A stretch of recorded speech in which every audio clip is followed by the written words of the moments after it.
Welcome to Chillin' 101. We hope this video helps. You start by confirming the card type and logging into your Roblox account.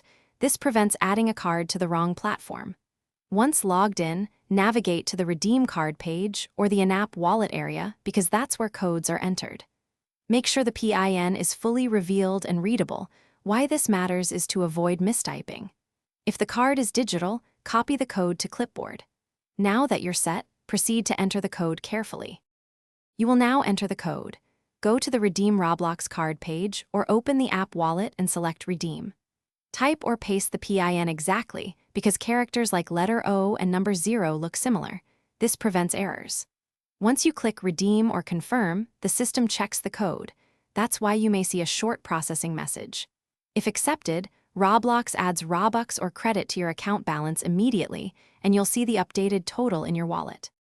You finish by verifying the wallet shows the new balance and reviewing transaction history, so you know the credit applied correctly.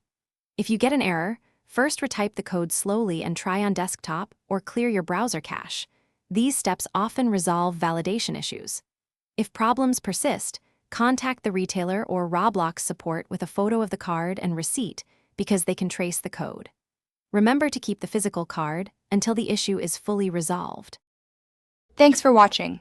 Consider subscribing if we helped you.